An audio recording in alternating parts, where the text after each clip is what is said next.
Hi, in this video, I want to go over a few things with you for Chapter 3, the chemistry of life, which is going to concentrate on organic compounds.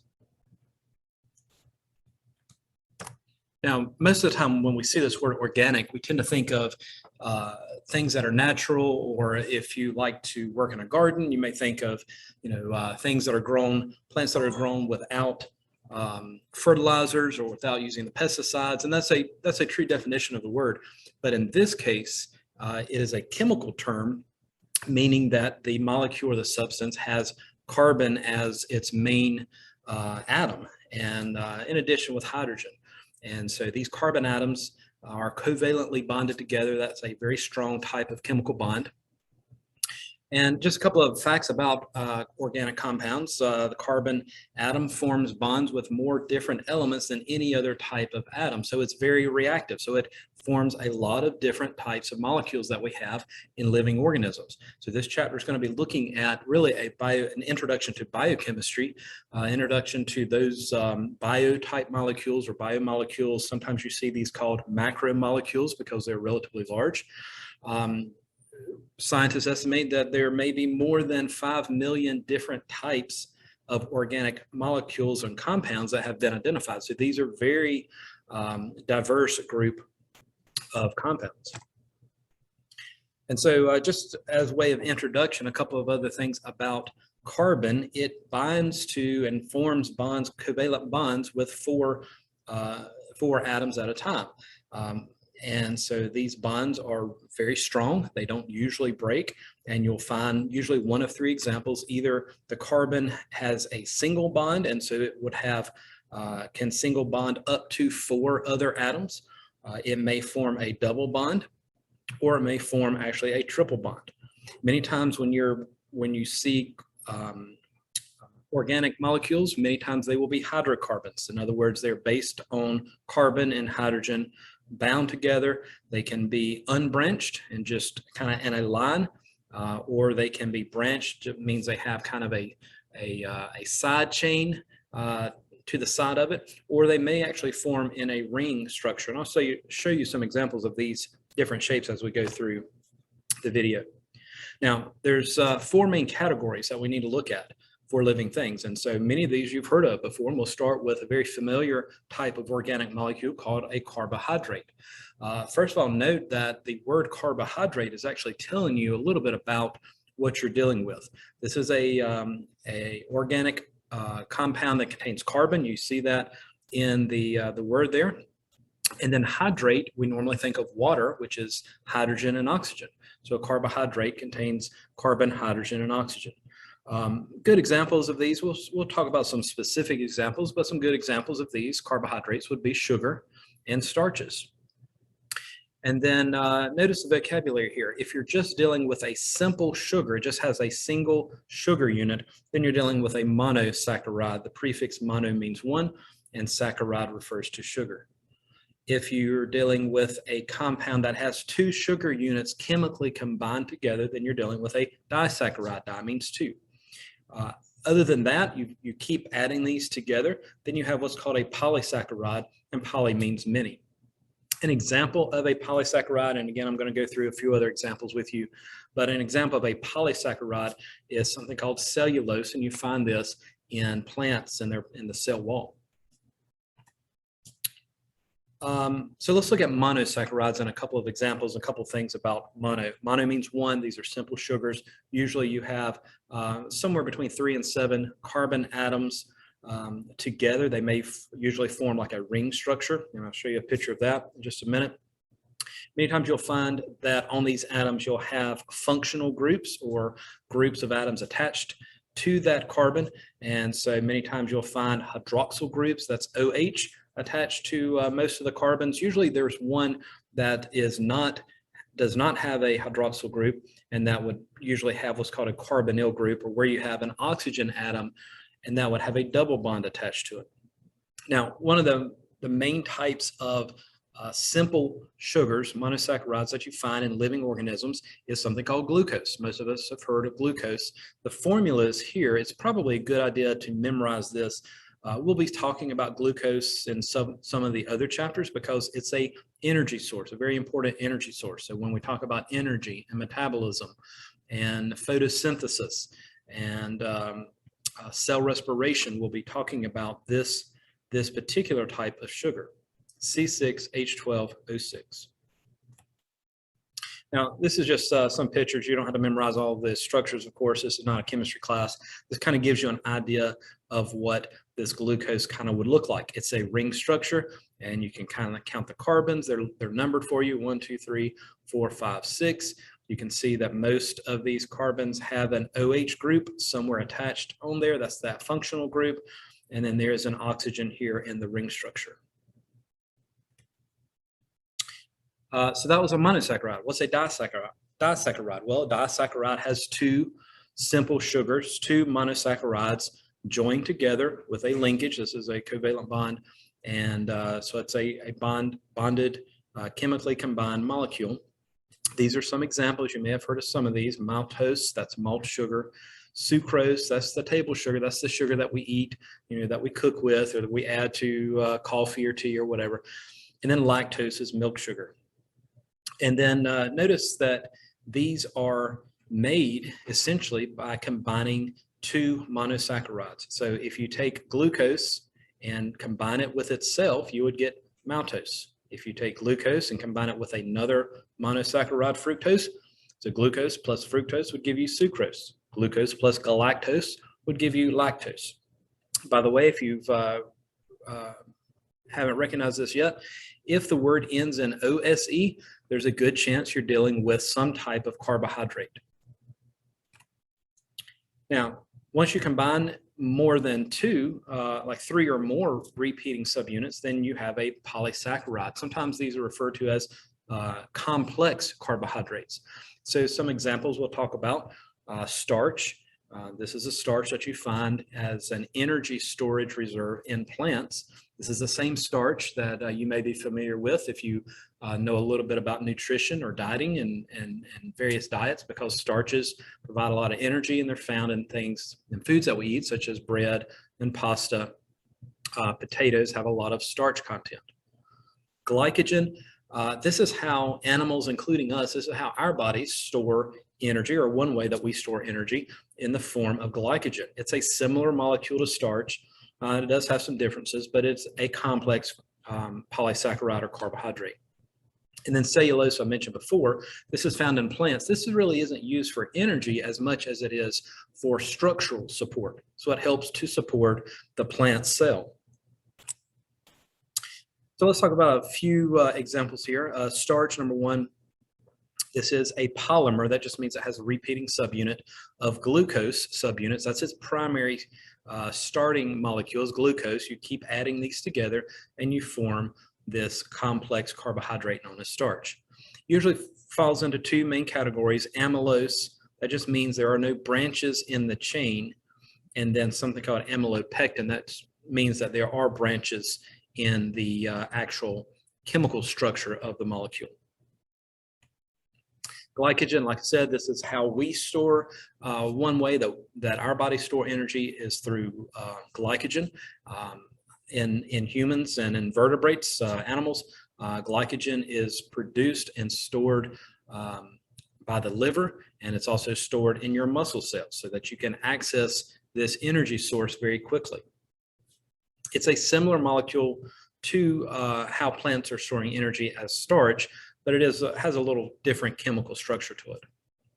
Cellulose, we've already mentioned. This is a complex polysaccharide that is found in plants. Happens to be the most abundant of the carbohydrates that we've been talking about.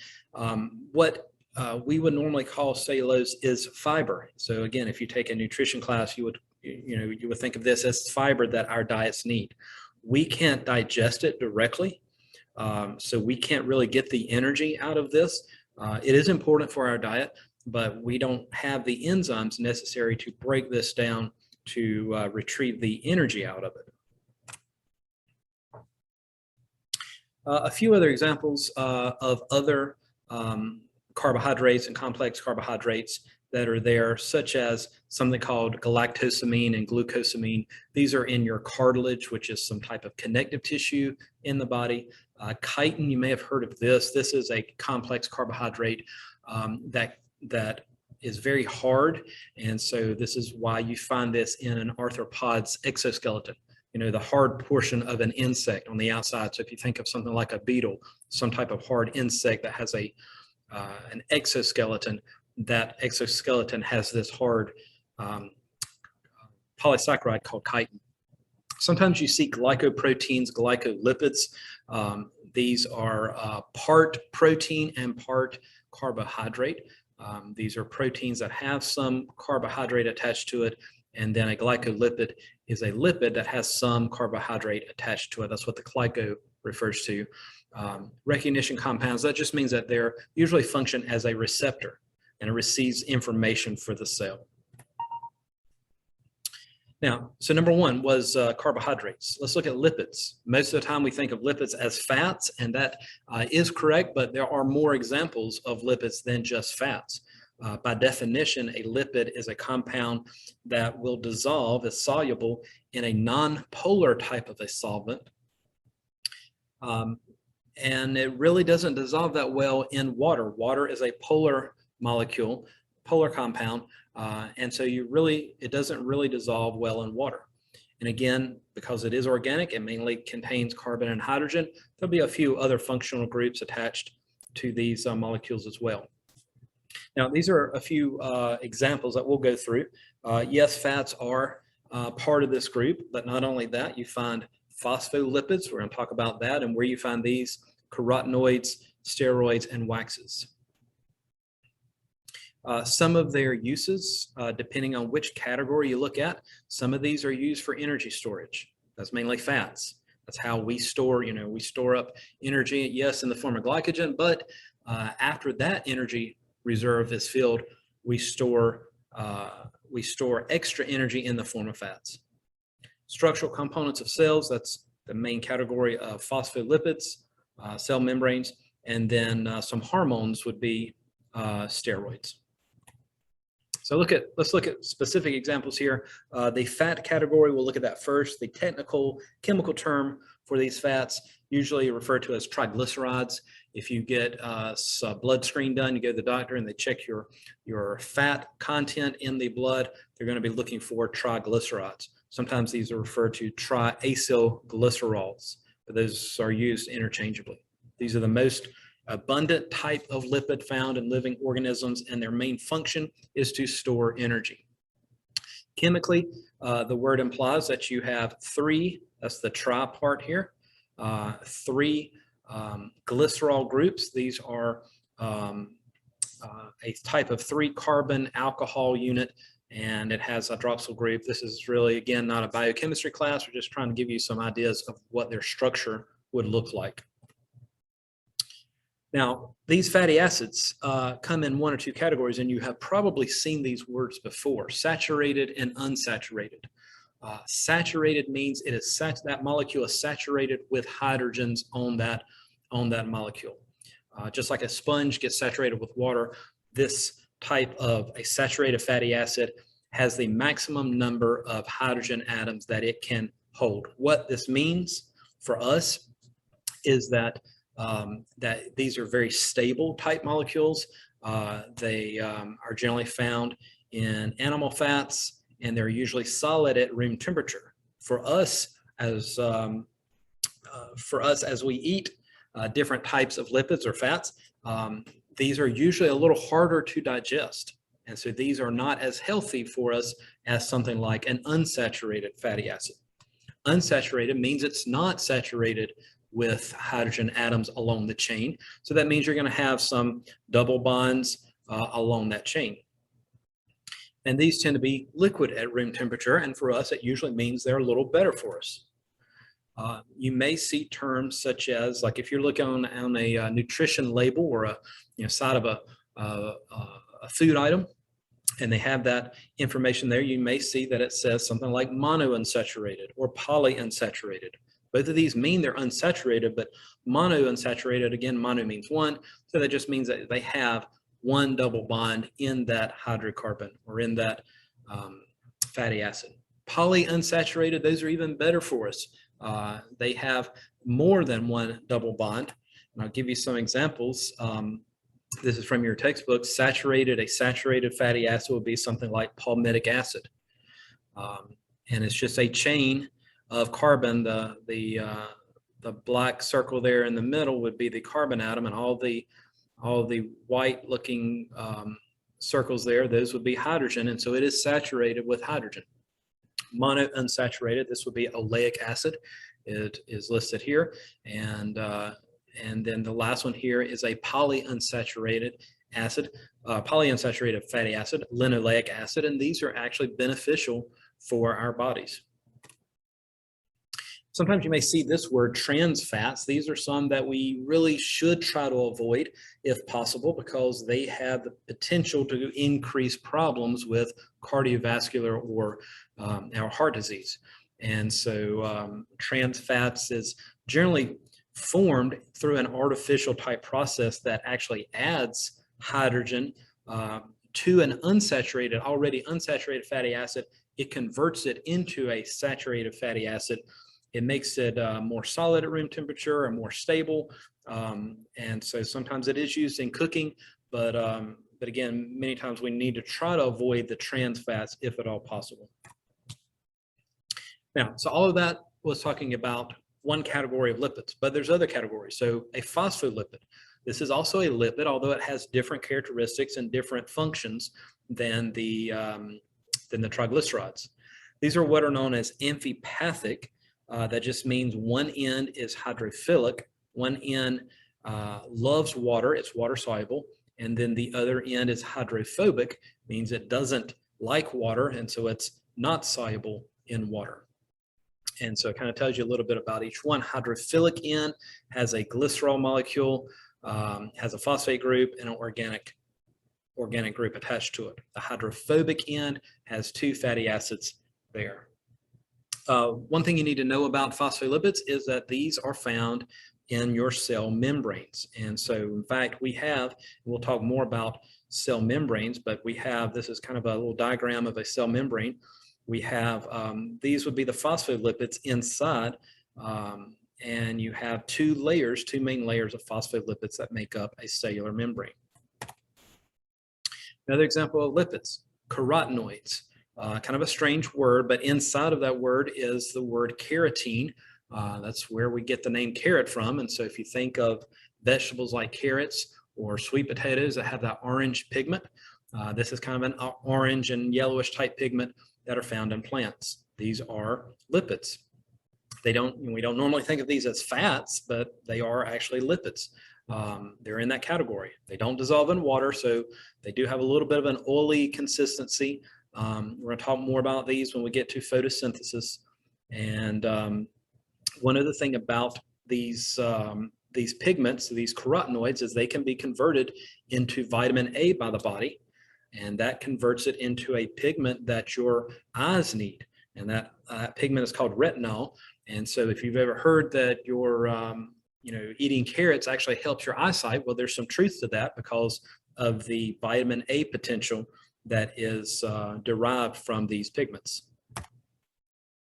Now, another group of lipids, we're still talking about lipids, is a steroid. Steroids are, again, they have different characteristics than just a plain fat or a triglyceride, but they are considered lipids because they have the same type of structure, and they're not soluble in water. And so usually you find these in a ring type structure rather than a longer chain, but many times they do have different side chains associated with it. Take a look at some of the examples. Cholesterol, that is, you can kind of see sterol in the name there, but that is a steroid, and it's a lipid. Bile, which is produced by your liver and stored in the gallbladder, that is actually a steroid also. Your reproductive hormones, things like testosterone or progesterone and estrogen, these are all steroid type hormones. Cortisol, that's another type of hormone that's produced by the adrenal gland. And so that's just another example where you may find a steroid type lipid. Plant cell membranes, they're going to have other types of molecules in there. We'll see that in a later chapter, but they're going to be similar to cholesterol. All right, group number 3, let's look at proteins. So we've talked about carbohydrates, we talked a little bit about lipids. Let's look at proteins. Proteins, their main subunit is what's called an amino acid. And so here it's just like a building block, just like you had a carbohydrate building block was your monosaccharide. Here your basic building block is an amino acid. You start putting these together to form a protein. They have a lot of diverse type of functions. So depending on what type of protein you're dealing with is going to determine, how it actually functions. And we'll talk about some examples. One good example of a protein in action is the muscles that we have in the body, and they have the ability to contract or move something with force. Enzymes, those are another good example of proteins. And enzymes are what are called biological catalysts. They help to speed up a reaction, and they're very common type of proteins inside of living things. So just a little bit about the protein chemistry here. It said that they are made of amino acids. What that means, you've got 2 words there. That means that part of that protein or part of that group has an amino group, and that's seen here, NH2, and then part of it is actually an acid, and that's called carboxyl group. Now, usually you find that amino acids, even though it is acid, usually it kind of balances out its pH. So normally they are relatively neutral pH. And so that's because they both have an acid group.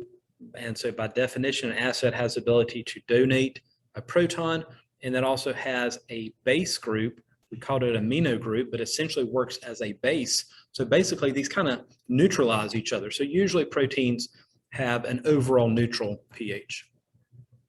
And this is just kind of showing you some examples of an amino acid here.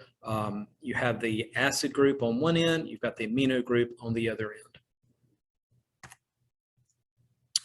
There are really 20 different configurations of amino acids and that are naturally found in the body, and these combine in many different ways to form the proteins that we need. Their properties, how do you get 20 amino acids? Well, they're all grouped together based on what type of molecule makes up these amino acids, or what type of side chains there are. So they have a basic structure. So go back to this slide. You have a basic structure. All the amino acids are going to have a central carbon, and this group here, and then the carboxyl group is over here, and the amino group is over here. And then depending on what takes this hydrogen place will determine which amino acid that you're looking at. One vocab word that you may see that we may look at again is something called an essential amino acid. Now, that word essential gets a little confusing because normally we think of that this is something that we have to have, and indeed we do need these amino acids. But in this particular sense, essential means that we cannot synthesize that particular amino acid on our own. In other words, we have to get that amino acid by eating it, by ingesting it from our diet. That's the only way that we can get that particular amino acid. And so in humans anyway, there are 9 what are called essential amino acids, and they're listed there for you. You don't have to memorize these, but these are essential, meaning that we have to obtain these through our diet. We do have other amino acids that are non-essential, and that just means that our bodies have the ability to manufacture these, so technically we don't have to eat the non-essential amino acids. Now, whenever amino acids come together, they form a bond called a peptide bond. That word peptide kind of refers to protein, so you're in the process of building up a protein. There's a particular type of reaction known as a condensation type reaction. And so if you combine 2 amino acids together, that's going to result in a dipeptide. Just like when you combine 2 simple sugars together, you have a disaccharide. Now we're dealing with protein, so we have a dipeptide. If you continue to add amino acids together, you'll have a polypeptide. And then usually you just call, multiple amino acids combined together, you would have a protein. So once you have, kind of there, here's your definition of a protein. Once you have multiple polypeptide chains together, that's when you form a protein. And so again, you have 20 of these amino acids. They're kind of like letters in an alphabet. And so once you put these together in various combinations, you're building words essentially from your alphabet. In this case, you build different proteins, and depending on how you arrange them depends on what that protein is and what those proteins actually do. Sometimes there's various shapes for these polypeptides and these proteins, and so that's the shapes is very important to determine what kind of function that particular protein will have, and to make sure, and actually if it is not shaped correctly, that shape is listed here as a conformation. If you don't fold and shape that protein correctly, that protein may not function correctly. And so, for example, an enzyme helps to speed up a reaction. And so its particular shape allows it to catalyze or kind of speed up a particular chemical reaction. So it's the enzyme shape that gives it its function. The shape of a hormone that happens to be proteins. Now, I mentioned before that hormones were lipids. Well, some are lipids, but some are proteins. And so hormones such as insulin is a good example of a hormone that our body needs that is made out of proteins. And so that particular shape of that protein determines how it functions. Now, proteins have really 4 main levels of organization, and they're listed here for you: primary, secondary, tertiary, and quaternary. Essentially, it's 1, 2, 3, and 4. That's what these words are meaning: first, second, third, and fourth. And these are ordered in their level of organization. So, for example, primary is the simplest form. So amino acid sequence, if you just take amino acids and just link them together in an unbranched type format, then that would be the primary structure. The secondary structure usually results whenever you have some hydrogen bonding taking place, and usually you would see a little bit of a curve or a bend to that structure. Tertiary structure, you have more interactions, and it's a more complex type structure of the protein, and so you have more interactions along the chain, and it's not just curved, but sometimes it's kind of has different angles and different branches. The most structured, or the highest level of organization, the 4th level, is called quaternary structure. This is where you have multiple interactions between the polypeptide chains. So let's take a look at this. You see these are abbreviations in the diagram here of amino acids. They're just kind of hooked together, one to the next, and this particular protein listed here, or polypeptide, has 29 different amino acids all linked together. This is a good example of a primary structure, right? This particular primary structure is one for a hormone that our bodies have called glucagon. You can kind of think of glucagon as the opposite of insulin.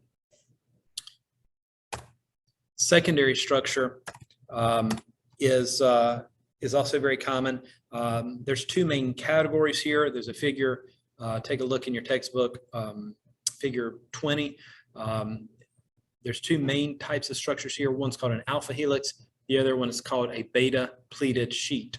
An alpha helix is a helix, just like, many of you have heard of a DNA helix. So it's a coil type structure. So it kind of twists and coils. That's the alpha helix. This is a secondary structure.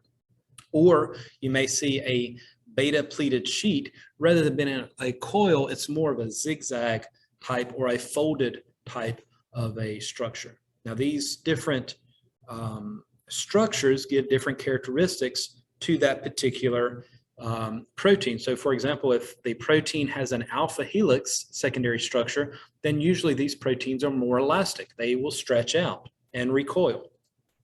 If it's a beta pleated sheet, these proteins are still very strong, but they have some flexibility, but they don't really stretch and recoil as much. So their chemical structure is helping to determine what their functional makeup is. Again, take a look at figure 3.20.21. It'll show you a picture of a tertiary structure. This is even more structured here.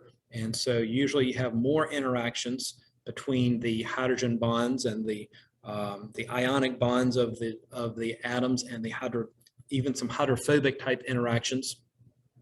And then you have usually some type of strong covalent bond intermixed there. Sometimes you have the element sulfur or the atom sulfur there that actually helps to create a covalent bond. And then the last level of organization is the quaternary structure. This is more of a three-dimensional type structure. This is the most structured of all of the proteins. This is where you have at least 2, sometimes 4 polypeptide chains all combined together. A good example of this is the hemoglobin molecule that you find in your red blood cells. This hemoglobin molecule helps to bind oxygen, the oxygen gas that our bodies need. And so this is what's called a globular protein. It actually has 4 polypeptide chains, 4 chains of proteins all combined into a single globular type protein. Now, sometimes proteins will become what's called denatured, and that's a good vocabulary to learn. Denaturation occurs whenever the protein is subjected to usually some extreme heat, maybe a pH change, acid or base change, or even certain chemicals can denature a protein. And what happens is the conformation or the three-dimensional structure becomes so disordered that the protein can no longer function. And so it doesn't have the correct shape, and so that can cause a problem with the protein. Of course, it doesn't function any longer. Maybe it's an enzyme that doesn't work. There are some diseases that are believed to be caused by proteins that do not have the correct shape, such as Alzheimer's, Huntington's disease. Now, the last of the 4 major biomolecules or organic compounds that we're going to talk about are nucleic acids. And you've probably heard of nucleic acids in the form of DNA and RNA. We'll talk about a couple other examples, but in general, these nucleic acids we'll talk about, their job is to transmit genetic information or hereditary information from parent to offspring. And so you're probably familiar with deoxyribonucleic acid, that's DNA, also called your genes, your genetic code. And so that's really your hereditary instructions for a cell. And that it carries those instructions that are needed to make the proteins that the cell needs, and also the RNA that the cell needs. RNA is ribonucleic acid, and that is a special type of nucleic acid that's used mainly to put together or link together the amino acids needed in the correct sequence to form proteins or polypeptides. We're going to talk about these nucleic acids more later in the semester because we'll have a whole unit dealing with genetics. And so we're going to see these in more detail later in the semester. But a couple of things about nucleic acid. One is that they are polymers, just like the proteins are polymers. They're made up of amino acid sequences, and carbohydrates are polymers. They're made up of monosaccharides put together. Well, nucleic acids are also polymers. They're made up of a subunit, a repeating type subunit called a nucleotide. Right? So nucleotide has 3 main parts. It has a 5-carbon sugar, and you see the name there, deoxyribose. Again, you see the ends in OSE. That usually means it's some type of carbohydrate. In this case, it is a sugar.